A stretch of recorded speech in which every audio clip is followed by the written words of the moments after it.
Bonjour à tous, je suis Ludovic Leclerc, votre analyste pour Budget Investor. Voici en vidéo mon avis mise à jour sur le S&P 500.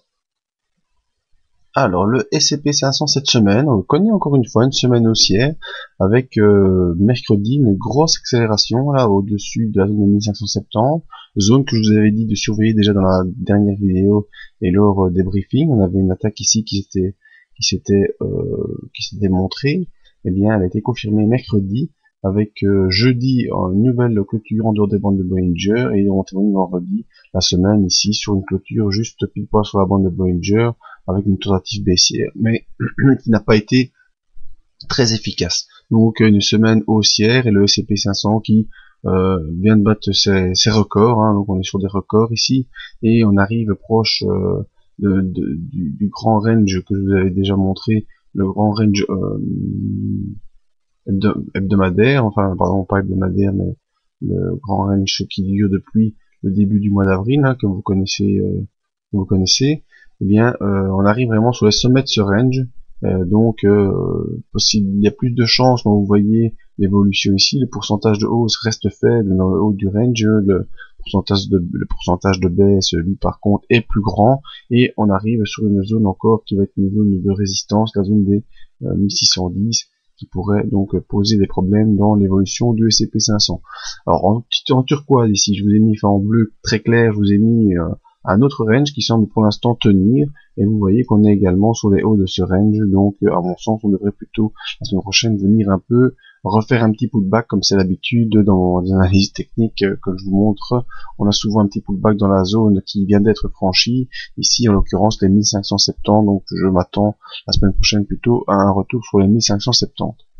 Voyons ce que nous disent les indicateurs. Alors le RSI, lui, est toujours pour l'instant en zone d'accélération haussière, au-dessus de 60, hein, vous voyez.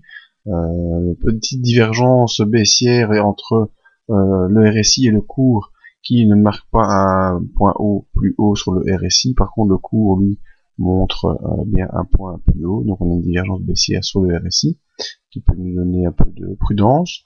Le MACD, même chose, on a des divergences baissières sur le MACD, mais MACD en croisement aussi au-dessus de son signal, et signal qui s'est retourné à la hausse pour accompagner le mouvement. Et sur l'OBV, ben même chose, on a des divergences baissières sur l'OBV, mais l'OBV repart également à la hausse pour l'instant.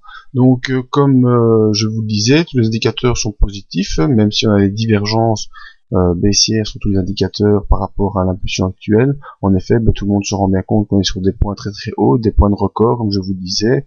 On est en haut du range court terme, mais quasiment en haut du range aussi long terme, et donc il y a beaucoup plus de chances que d'avoir une baisse la semaine prochaine, début de semaine prochaine en tout cas, plutôt qu'une hausse. Alors en point baissier, surveillez les 1570 et la M20 qui va continuer à évoluer et qui rejoindra également les 1570. Ce sera peut-être un bon point d'entrée si vous n'y êtes pas, pour du très court terme en tout cas, avec comme objectif les 1610. Donc voilà, c'était mon avis sur le S&P 500, toujours haussier pour l'instant.